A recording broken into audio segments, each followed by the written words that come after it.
Under the blood moon eclipse, all hell breaks loose. And the news cycle the past couple of days has definitely felt like that. It's been a very intense eclipse purgatory.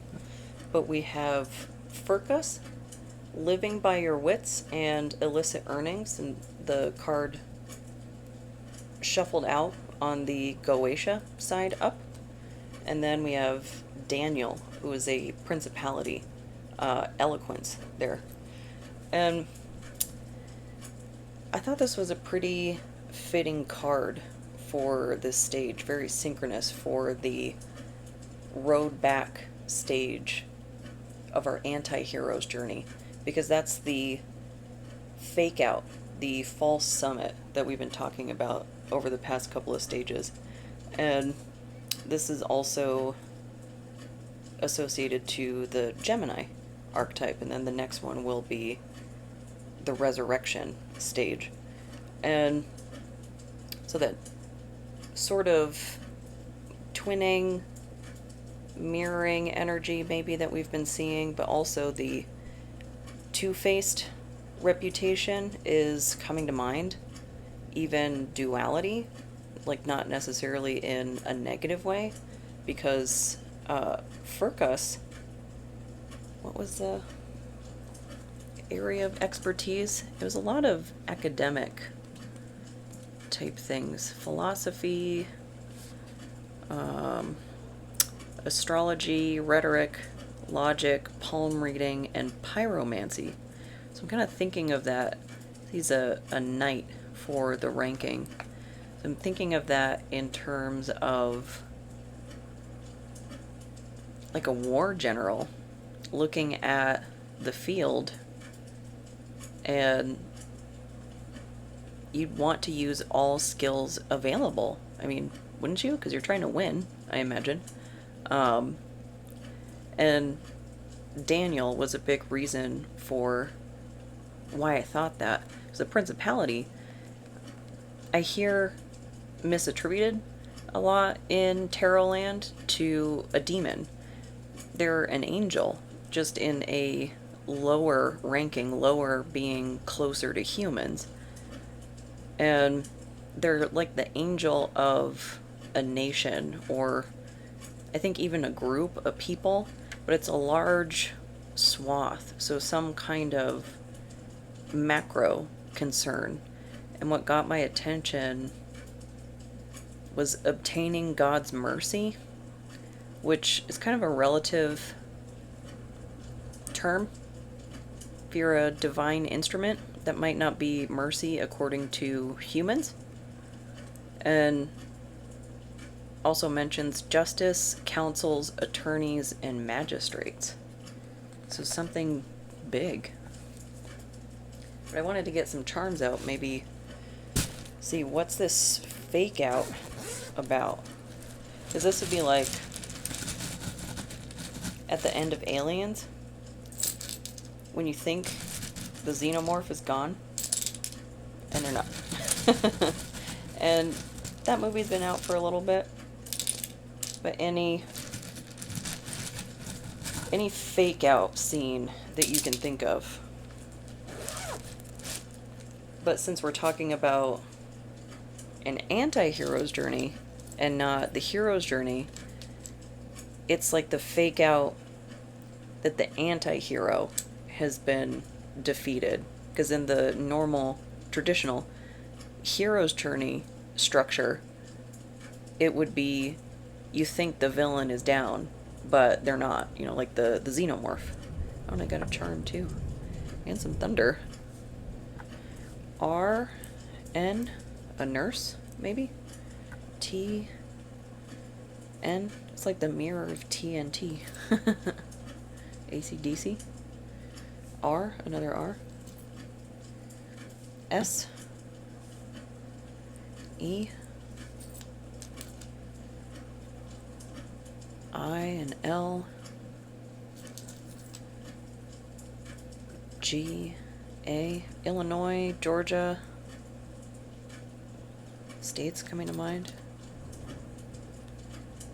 Gas. O.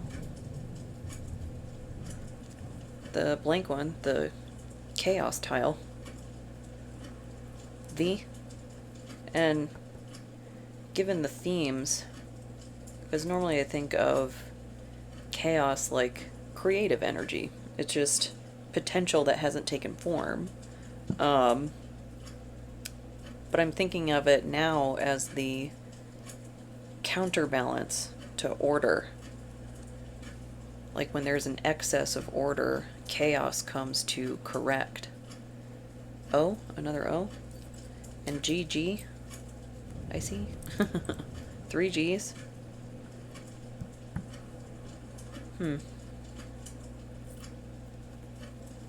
Another R. 3 R's.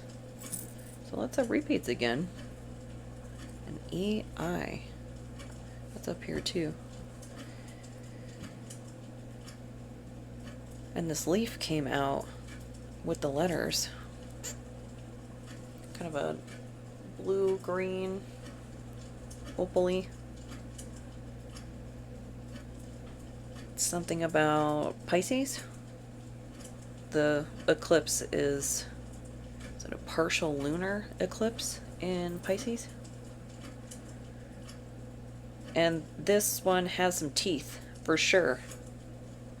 Some vampire teeth. It's been pretty intense. Fish and a dolphin. Some more sort of Pisces emphasis. A little off.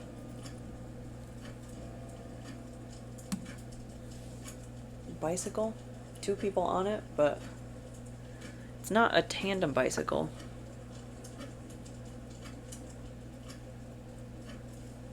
Another leaf, a gold leaf. This is just the outline.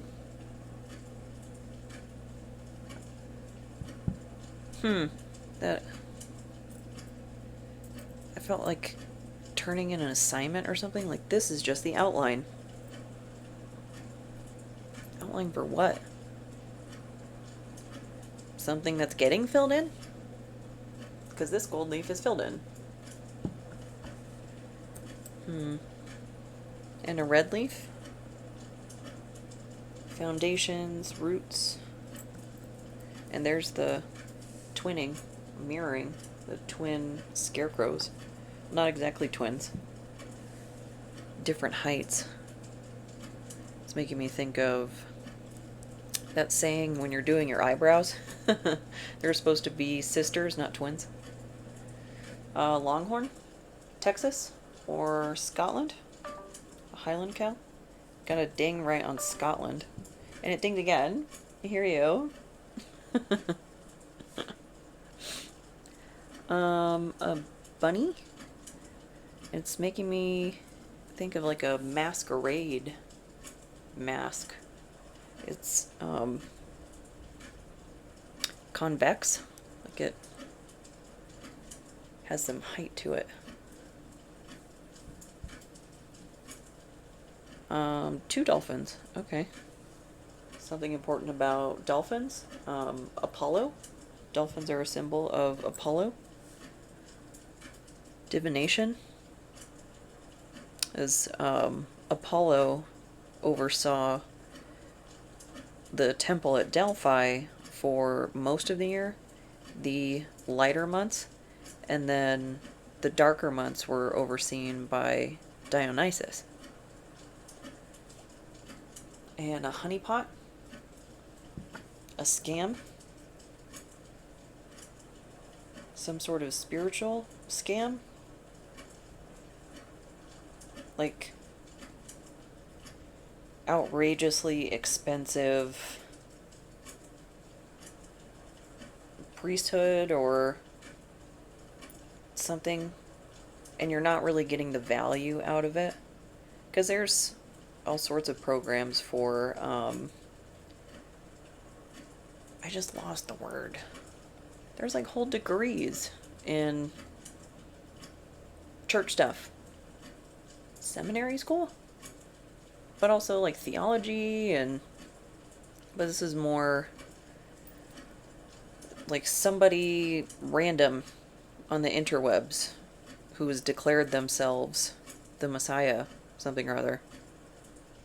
Like, pay me $5,000 and I'll induct you into my priesthood that I made up. It looks like a fly or a bee.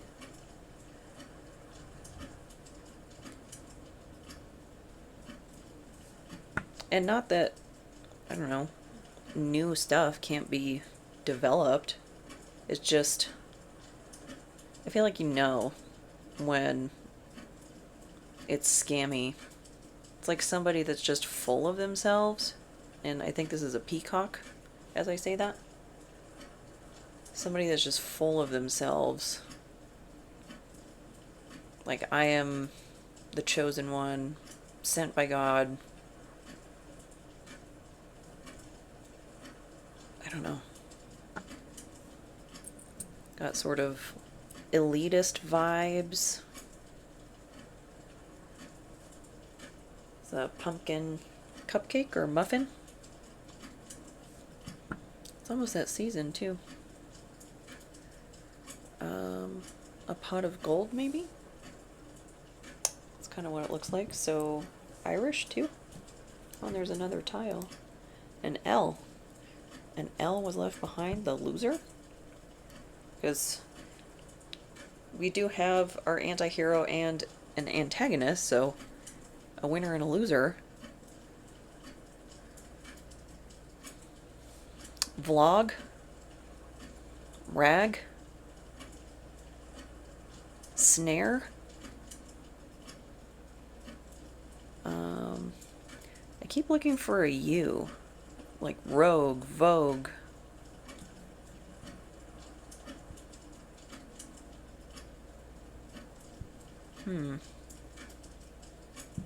So something about, I don't know, mirroring, maybe copycatting, because we had talked earlier about like the mentor-mentee code of honor.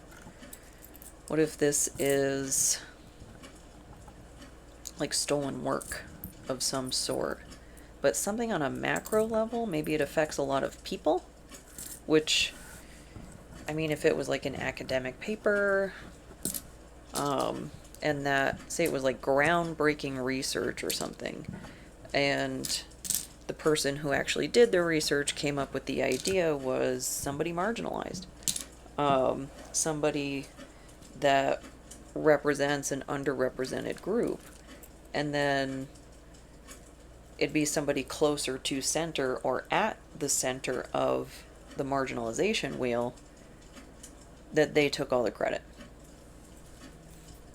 And yes, the idea got out, and like that's the rebuttal I'm hearing in my mind, is like, well, the important part is that the science gets out, or this like thing that saves the world gets out, but it's not complete because it's not actually how it was supposed to go. Not only is it stolen from that individual, and they're maybe missing monetary rewards as a result of that. I mean, it's their life's work potentially, and it's also robbing others of being represented. Other people who are in groups who haven't got a fair chance. And I think that's so much of why the news cycle is hitting people so hard recently, because these were icons that we lost. You know, Dolly Parton and Tim Curry. And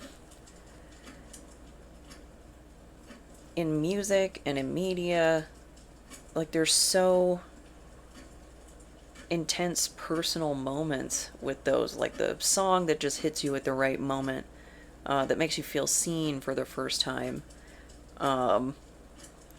Think of what a difference both of them made for LGBT community, speaking up and doing things that were not safe to do at the time, like Dolly Parton speaking up during the AIDS epidemic, like when that first happened in the 80s, And then Tim Curry in the 70s getting up in drag.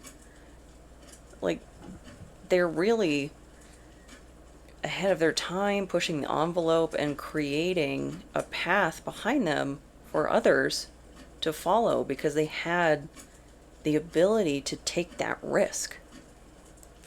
And they use their powers for good. But this is like taking advantage of your position of power. Just what, for ego? Because that, like, rebuttal of, well, think of the science. It's more important that the idea itself gets out there. That sort of, like, elitist, I guess that's the one, purist sort of attitude towards it. It's not taking accountability for stealing someone else's work. And I couldn't, like, get my finger off of this. The Sovereign's Oath. Sideways. And this, I don't know. Because it has a very intimidating look to it. It's like the angel of death looking over the battlefield or something, or a watcher waiting to enact divine will. Let things play out as they will, and then strike the final blow right as the clock chimes. And it's 26, so 8 could go either way. That's interesting. So let's see. And I got the Buffy deck out, which Dolly Parton was a silent producer on Buffy, which I think I may have heard that a long time ago, but it didn't really register.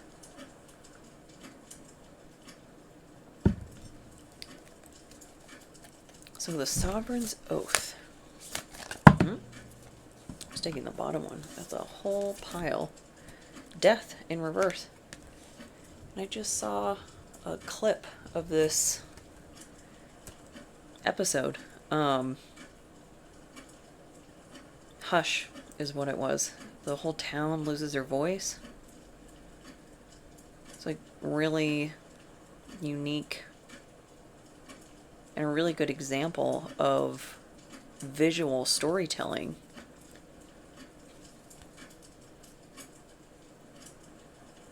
And then the, like, stake to their heart, whatever these guys were, was a scream. It was a sound.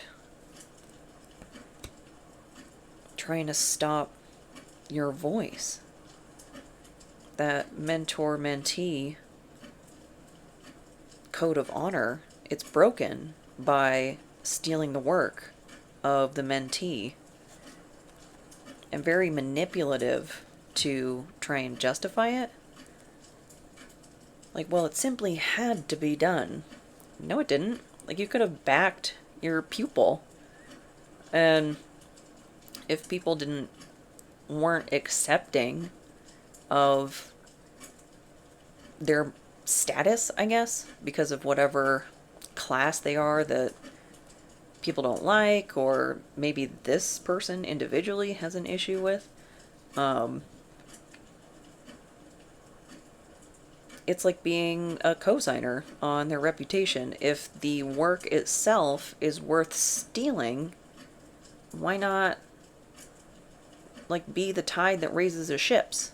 Bring everybody forward. Some people are just greedy, prideful, egotistical. So why the stealing the voice? And whatever is going on, it may have started around September 2024, because that was when this eclipse cycle, this Pisces eclipse cycle, started. That was I think also a partial eclipse, because this one tomorrow, or today, the day that I'm posting that, it's a partial lunar eclipse in Pisces. 5 of Scythes. 5 of Swords. It's Buffy and her mom arguing.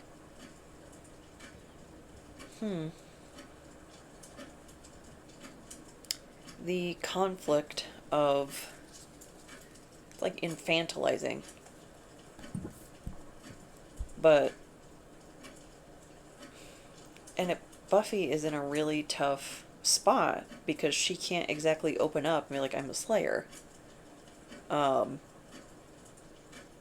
so she's being treated in a much lesser way than she deserves. Because she's just far more mature. Like, I don't really like that phrase, mature for her age, but she is.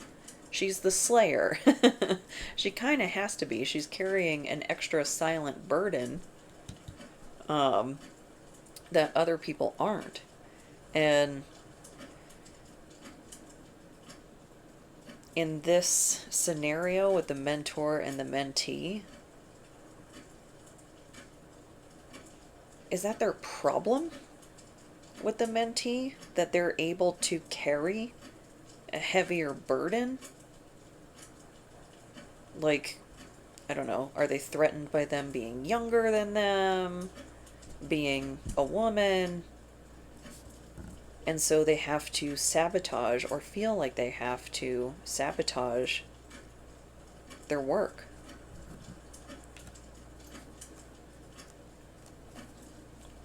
So what about 5 of Scythes?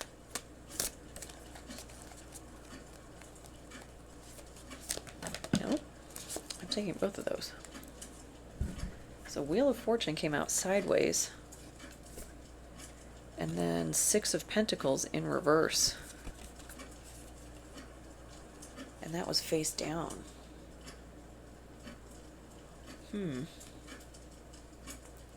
Not equal give and take.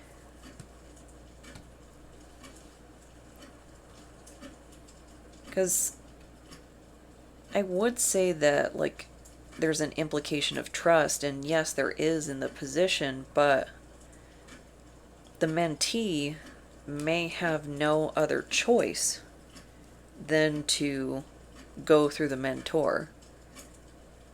Like, in order to get the work out, there's no way to not talk to somebody about it, and being newer to a field, maybe, they don't have the same avenues to even get the word out. They'd be blown off for sure. So they kind of need a mentor to help, like, give them a hand. But it seems like the mentor that our anti-hero has landed with isn't a very good mentor. Taking more than they're giving.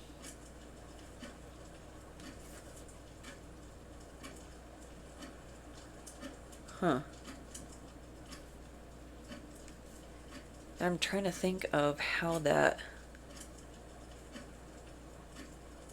I mean, that has far-reaching effects. Because there's another meme that I see float around about Dolly Parton's wealth. That she could have easily been a billionaire had she just sat on her wealth and hoarded it. But she used it for books and media projects, so many things. And things that are helpful. Think of how many people relate to Buffy. Buffy is a comfort show for them. And there's even the connection between the actor who played Giles and his cover of Rocky Horror Picture Show. It's like there's this whole Wheel of Fortune, there's this whole circle of life that being greedy And like hoarding that all for ego, it stops the flow. It stops those connections from happening. It's like the antithesis of honoring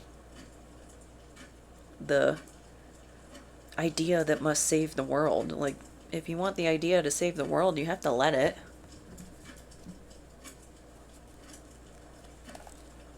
So what about this Wheel of Fortune?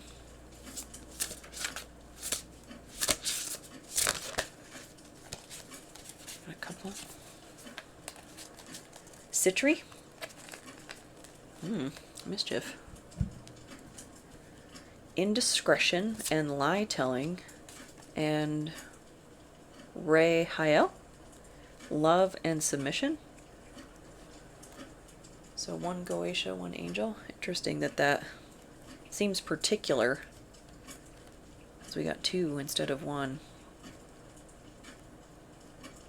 So indiscretion and lie-telling, and love and submission. And Citry, something that I've read while poking around, is one of the rules of thumb when it comes to summoning Citry is don't. I've heard, and I don't know if this is from a video game or something, sometimes it's hard to tell where information is actually sourced from as I'm looking things up, but there's an association between Citry and the god Set, the god of chaos. Let's bring me back to that chaos tile. It's like an element of chaos is needed to break the wheel, I guess. Khaleesi. Right as that clock chimes. Because maybe now that, let's say, an idea has been stolen and it's now on the wrong path, chaos has to come in to break the order of the false wheel. It sounds like a cult. The order of the false wheel. So what about indiscretion and lie-telling and love and submission? I'm not getting a good vibe from that love and submission, though.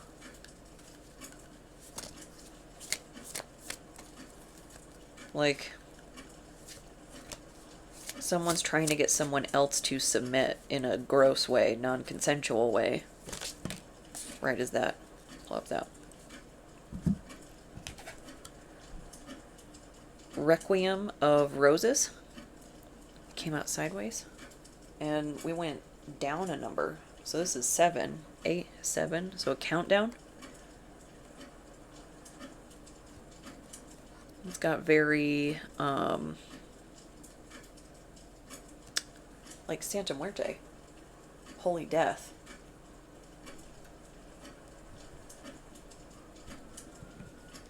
Kind of getting that vibe from here too. It's like an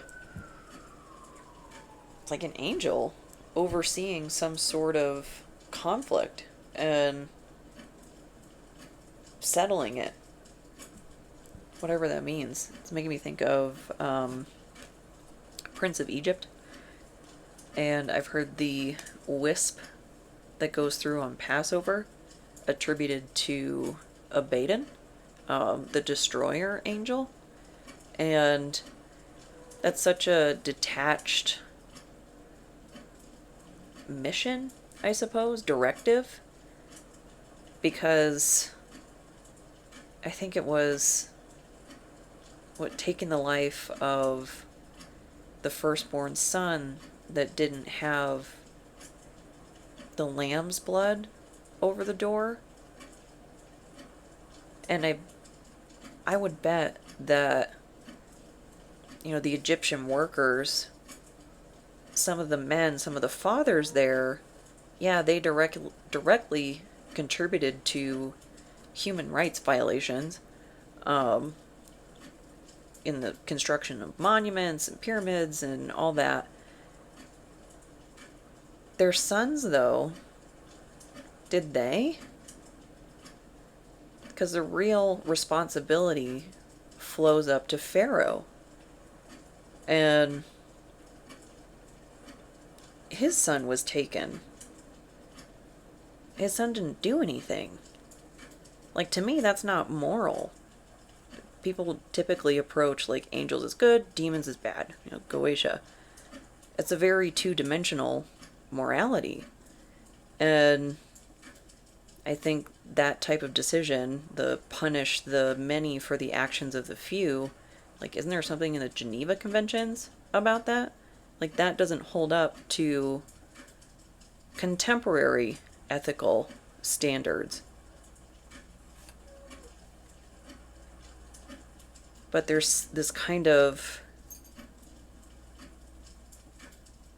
what word am I looking for? Like, loyalty to the divine will, as if people aren't getting hurt. I don't know. I'm not one that believes in omni-qualities, so I kind of grapple with those. But the thing that I really grappled with was the argument of omni-qualities, like omniscience, omnipotence, omnibenevolence. Like, how with the state of the world can I contend with the existence of an omni-quality and the divine? One of these things is not like the other. They don't match. And the first time I encountered an argument that really helped me wrap my mind around that was a book by Victor Stenger called God the Failed Hypothesis. I'd never seen anybody else, or anybody up until that time, rather, approach the existence of God sans omni-qualities. It was really interesting. I've got the Ace of Pentacles in reverse. A lost opportunity or a non-starter. Maybe that's referencing the submission, that icky feeling. It's kind of making my hackles go up. Don't like that feeling. So maybe, and if there's a power dynamic concern, there, of course, is always a matter of potential harassment of some sort. I'm thinking like sexual harassment is what's coming to mind. Be like a teacher, whomever in power over the mentee, like demanding a sexual favor to get their work out and then stealing it anyway. Something grotesque like that. Ace of Stakes, Ace of Wands in reverse. So 2 aces. And that's creativity, fire.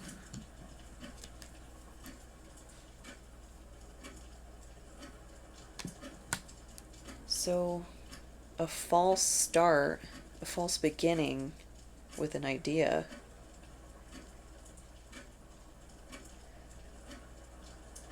Did it not work? Maybe. Because if we're kind of flipping things on their head because it's an anti-hero's journey, maybe the theft of the work initially was thought to be successful, but they were caught. Because on the dice roll I got Saturn, Taurus in reverse. I felt the need to keep that in reverse when it came out. And first house. So body, identity, beginnings. But so that might be Taurus in shadow. Greed.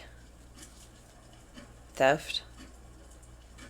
can also see on the dice faces facing me, Pisces and Capricorn and Leo.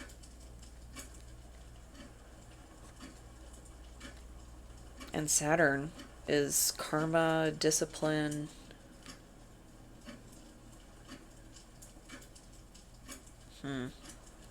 What else about these beginnings?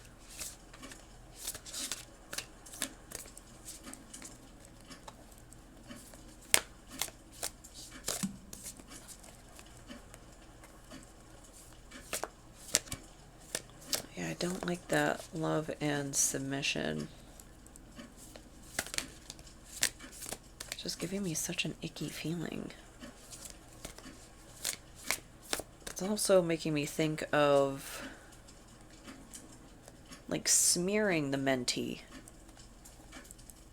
Maybe the mentee wouldn't go for it right as that flips over. Didn't go for some sort of proposition. And the mentor is pissed. Page of Scythes in reverse. This is like a stalker in their shadow expression. Because upright, it would be like spy, espionage, not necessarily bad, you know, as we were talking about two-dimensional morality. Stalking someone, though, yeah, that's not great. It's not a thing to be doing, and this could be online. Because a lot of stalking these days, like the internet has made it so much easier to stalk people.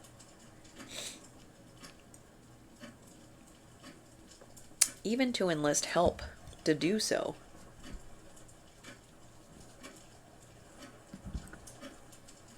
It's bringing to mind a lot of like shady things, like the dark web. There's that old website a long time ago that supposedly got shut down, but of course those operations just get moved around. But it was called the Silk Road or something, right as the clock chimes. It was like jobs for hire. I guess the people being hired just named their price or something for whatever it is, but you could get substances, and it was the predecessor, one of the predecessors to the dark web. So what's the deal with this Page of Scythes?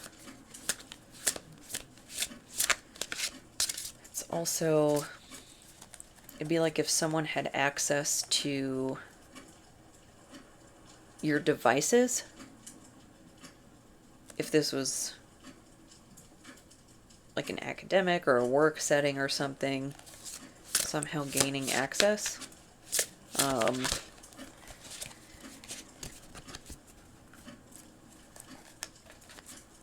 Maybe access to like a share, like file sharing that they weren't supposed to be looking at because they've got like the higher rank, so they've got more access to things. Creation of all things and obedience. 2 angels, 3 and 3, 4, 7. Sitael and Leha Hia. Creation of all things and obedience. And Sitael kind of looks like a seraphim. I only see 4 wings though, because there's usually 2 wings covering the eyes, 2 for movement, and 2 covering the feet. And they're the closest to God. Like the highest ranked angel is a seraphim, or seraph, rather. Seraphim is plural. And then a principality is in the lowest rank.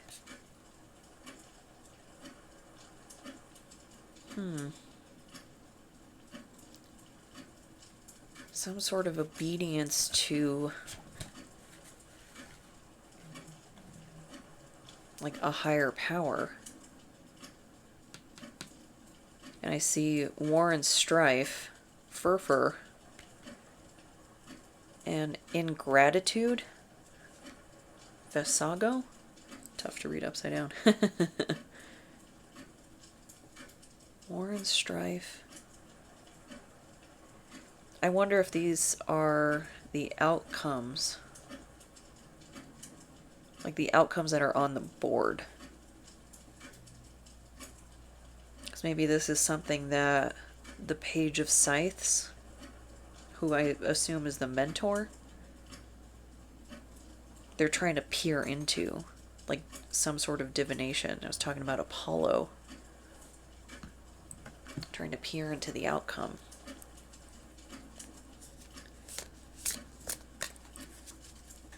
So on one side, be like the loyal servant, and then on the other, the instigator? Somebody that is ungrateful for what they have, and that is part of this stage 2, the road back stage. Part of that fake out is that the hero can be dissatisfied with the outcome, underwhelmed. It just feels like anticlimactic because it's not the end.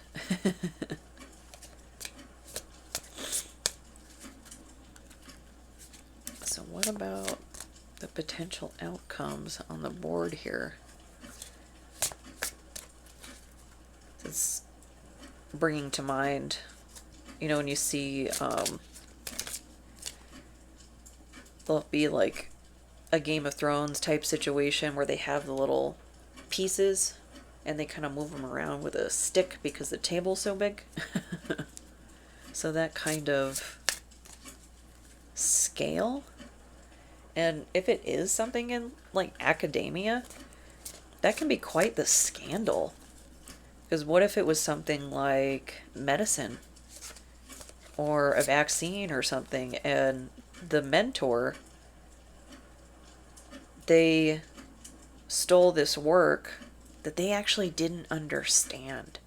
And maybe that's part of the envy, the jealousy around the mentee, is that they came up with something and exceeded the teacher.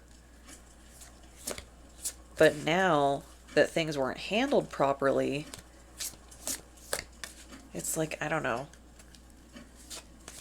What if it caused diseases, complications, you know?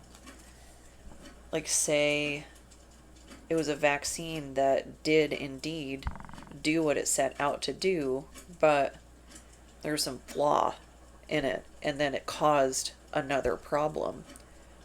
Fractured bloom. This reminds me of the Borg. Resistance is futile. But that's making me think of the change, like whatever this change, negative change is. Because these are they're like dark divine, but this is more mechanical. It's like private equity taking something over and something critical got lost. Saving maybe the mentee saved the secret ingredient for the vaccine that saves the world in their head. Because this could be...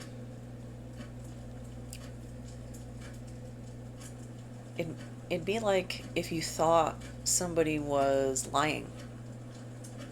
So you fed some sort of like bait information and see if it made its way back to you.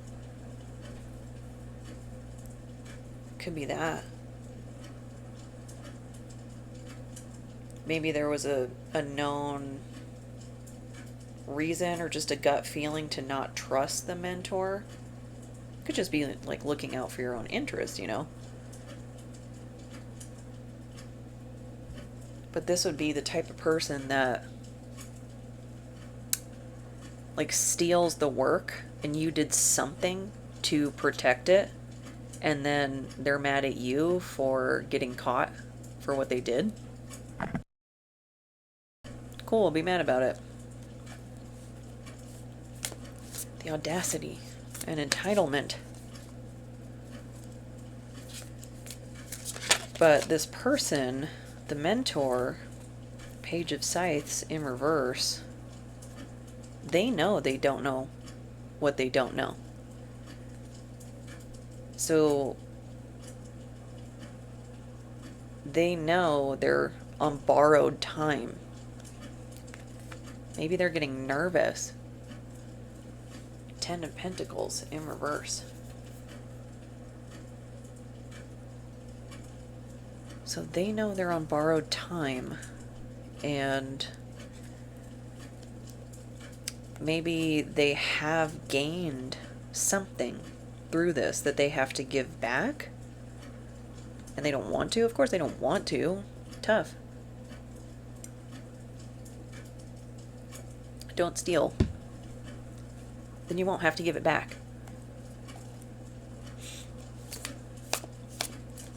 Like, it seems simple.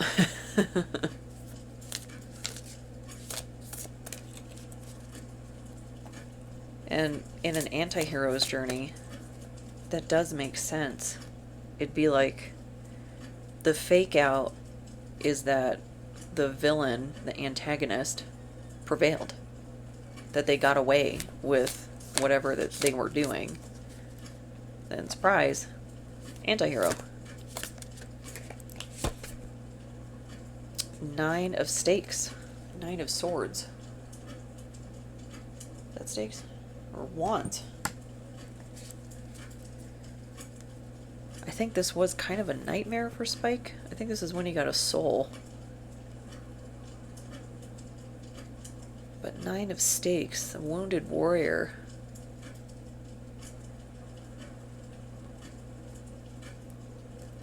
I think that could be the mentee. Well, hello. Meow. Maybe that's correct then. So the mentee is the Wounded Warrior.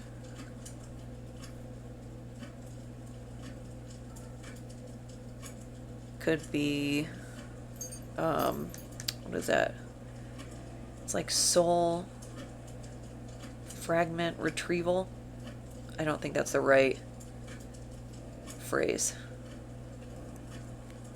But shamanistic? Is that the right word? I think that is a shamanistic practice. Soul retrieval? Soul fragment retrieval? I'm having a tough time remembering that phrase.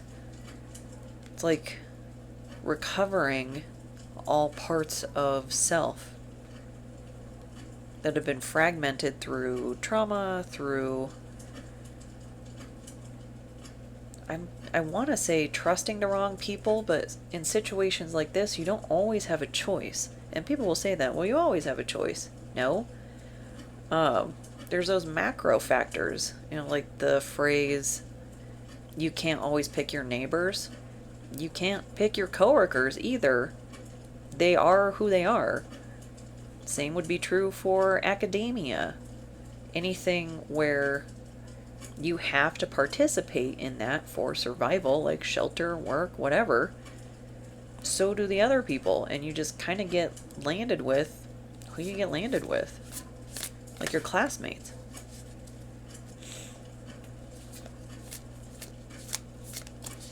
And maybe there have been historically bad experiences with this. You know, being the one in the group project that has to carry the load while other people get the credit. The Tower in reverse. Like, I vaguely remember this. Is that Cordelia? I actually want to see. That feels important.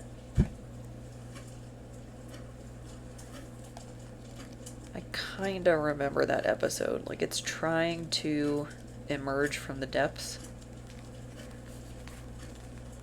The Battle of the Tower. Meant to honor Glorificus and allow her to return to her hell dimension home, the tower represents upheaval and life-altering change. Glorificus. Was her name Glory? That what she went by? Let's see. Refusing to accept the new situation, stagnation, resentment, anger, so resisting the inevitable. Maybe that's what the Page of Scythes is doing. Some sort of practice, maybe. Divination, shamanism, trying to evade an inevitable outcome. What is the outcome? Where's this tower headed?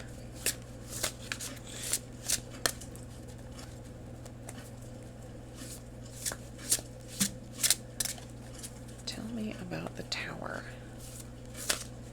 Oh, this thunderstorm. It's like, I really like gloomy weather like this, but it makes my brain so foggy. Really, what makes my brain foggy is the pressure changing. That's the problem.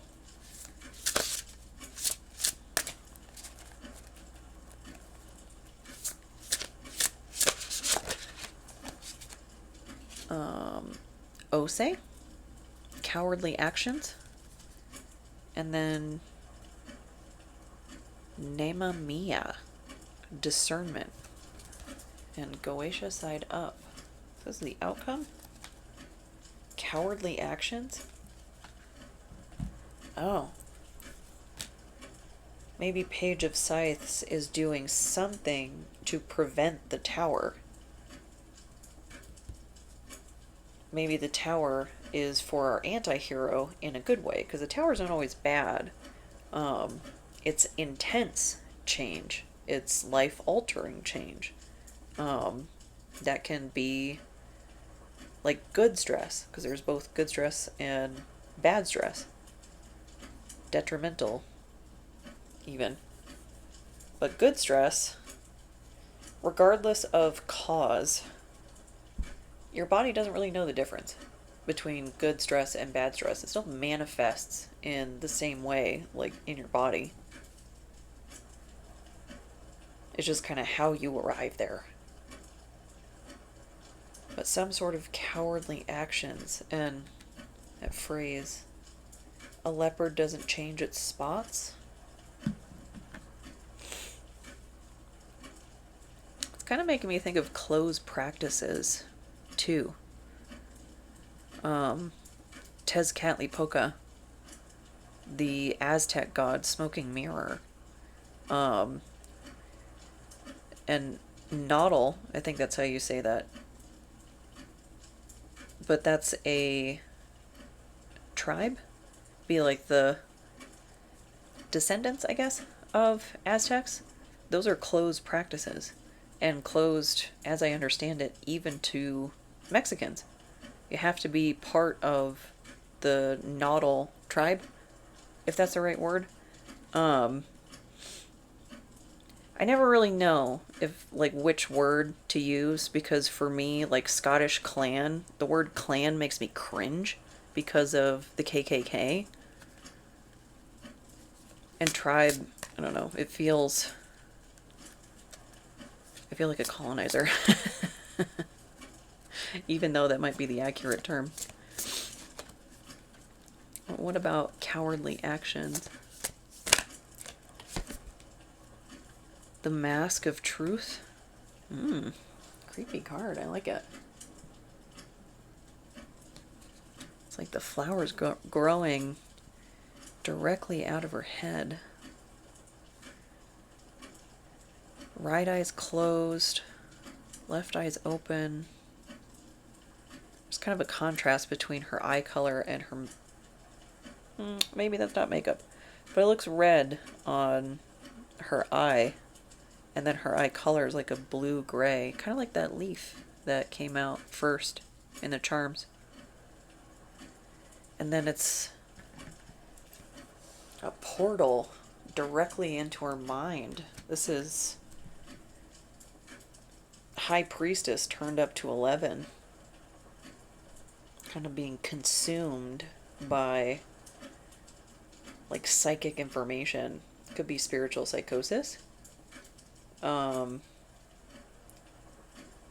too far too fast with a practice, especially a shamanic one, or doing something that you don't understand, you don't have proper guidance with, even plant medicine like psychedelics and such, not having someone who's educated in that, either like a practitioner, or there's medical setups for that too, like novel PTSD treatments and such are involving LSD, MDMA, all sorts of things. But those are, at least at a minimum, relatively controlled environments. Like, I think it's kind of a mixed bag, because they don't want traditional practices to go fully into Western hands. And here's some real consequences potentially for people living with PTSD and messing around with psychedelics. So it's, I don't know, it's kind of in its early stages of fully understanding it. And I prefer balance. Like, if it can be handled respectfully, like, why not a foot in both worlds? Honoring the plant medicine for what it is and researching it so we understand the benefits and the risks of it, just what they are. But cowardly actions...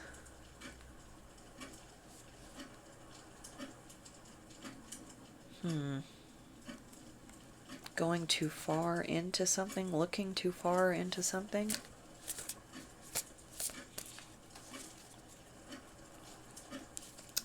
It's kind of making me think of... This might be a little woo-woo, but like a dream walker. Somebody not knowing or not disclosing to the practitioner that they're about to walk into somebody's dream who has PTSD. Like, that could do a number on somebody who wasn't prepared for that, who didn't live in that world. Like, I would not.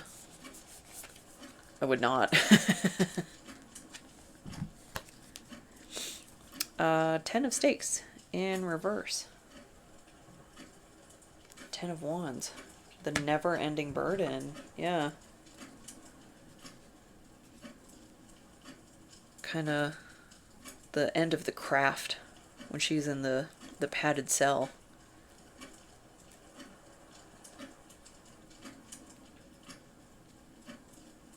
Because I've had some of my worst experiences, because nightmares like one of my worst symptoms when it comes to PTSD. And I've had nested nightmares, like waking up into more nightmares, and it's really unsettling. That feeling, I would not wish that feeling on anyone, because I had a low grade awareness that I wasn't waking up, and I wanted to, and I didn't know if it was going to end. And yeah, that'll do a number on you. So imagine, say, Page of Scythes hires somebody to dream walk on somebody and then doesn't tell them that they have PTSD, and then they end up in a nightmare loop. Because as horrific as that was for me, nightmares are my normal. I live in nightmare land. I can handle things a lot better than somebody who just got like their first night terror. Like my first night terror, I was awake for 3 days. I was so afraid to go back to sleep. That's how bad they get.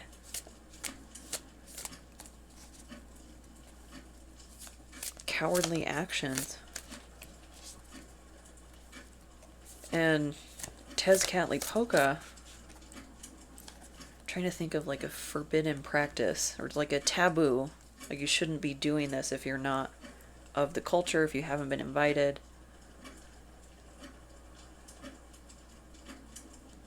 Scrying through obsidian, smoking mirror. Like getting stuck. Going somewhere they're not supposed to be, and then they got stuck. Knight of Chalices in reverse. Looks like they're all in reverse. The Sun and the 10 of Chalices. So a lot of cups. This is not great though.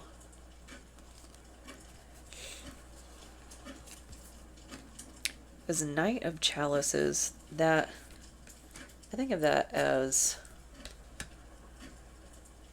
like a Casanova, love bomber, somebody who's disingenuous on their interest in someone, might just be trying to secure an end. The Sun in reverse, something that wanted to stay hidden but didn't, because then this is one of Willow's transformations. So I think she had a couple.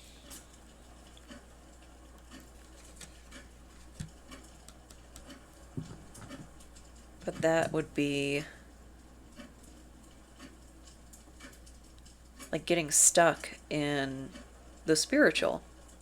Like spiritual psychosis, not being able to come back down to reality. Maybe something got illuminated in this intrusion. Some view into gnosis that someone wasn't prepared for, and then it cracked their mind open. That's what happened to me when I experienced gnosis.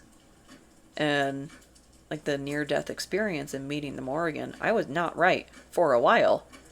It took me a couple years to put my psyche back together brick by brick to like a baseline.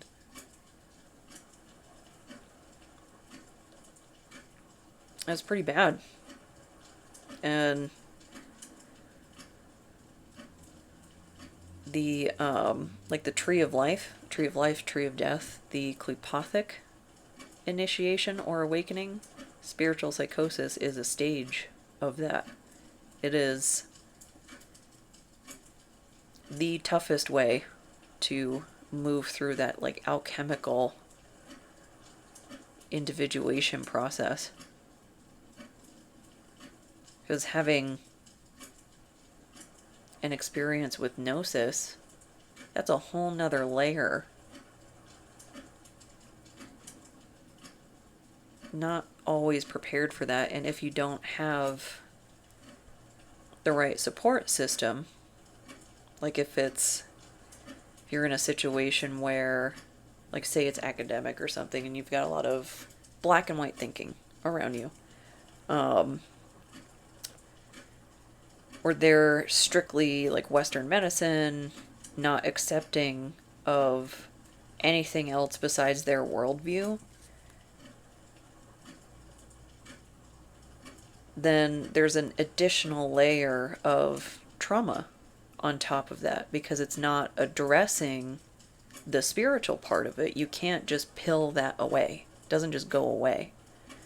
And I feel like the more efforts of suppression, especially once you've had that experience, the stronger it gets. It will be heard. Your psyche will be heard. If it has something to say to you, it will misbehave until you go through your own process and sort out just what's going on spiritually, medically, whatever. But for someone to walk into that,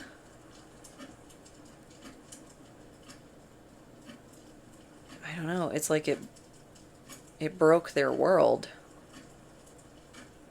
which is what an awakening is. That first step of the blackening, that destructive phase, the confrontation with the shadow, the unconscious. There's a lot in there in the unconscious mind, and when you get too much of it too fast, oh my goodness gracious, that is an experience. And there's got to be a better way than just containing people and not knowing what to really do with the experience itself. Because it's definitely not a cookie cutter type of experience.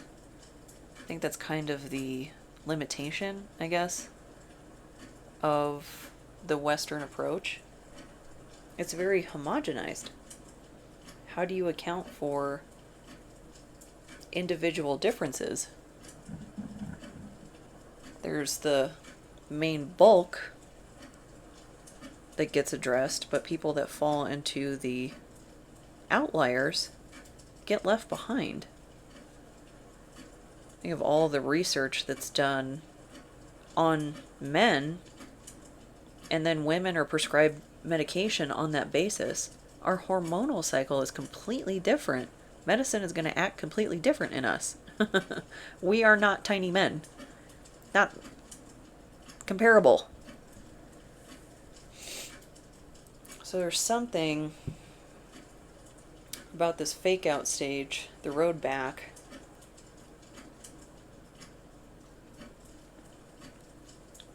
Whatever was trying to be stolen, that hasn't succeeded and seems to have produced some not so great effects, which I think is a good stepping stone into the next phase, the resurrection phase, because you can have multiple resurrections involved in a hero's journey or an anti-hero's journey, and maybe that is part of the macro level effect or scope, maybe, right as the clock chimes. So the conflict itself could be micro between the mentor and the mentee, but then it's going to have further reaching effects on a macro level through multiple, hopefully metaphorical resurrections. Gotta say, the near-death experience isn't super fun. It's intense. I am very grateful for my relationship with the Morrigan and how I've been able to develop that in the years since then. And oh my goodness. Enough said. Do I want this one? Go on this one. That was a tower, for sure. That was many towers. It's flipped, I think. Yep. Oh, Harry Potter. Good example of hero's journey structure and such. And I think also a good example of multiple things can be true at the same time, because I've seen the post or people reacting to the post, I think, of J.K. Rowling commenting on Dolly Parton's death. And yeah, just overstepping given what Dolly stood for. And I think there are a lot of people who Harry Potter was a really integral part of our childhood. And we can still engage in that story in things we already have and not participate in the new stuff. Like my Harry Potter world to me is what I already have. You know, the books and the movies that I already own. I'm not buying more things from that because of where the proceeds go to. Because that money goes to causes that I absolutely don't support. I cannot believe how she's using her money, and I will not support that. And Harry Potter was probably the first character that I identified with. Didn't realize until I was an adult how problematic it was that I was identifying with the boy under the stairs. But it's like walking that line of standing up for what you believe in and being true to how you got here, to the parts of your story that are really important to you, and you can acknowledge that this was important and you won't support the present actions. I'm trying to think of how that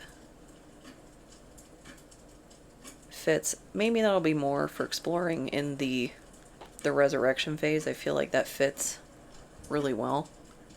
So something to think about.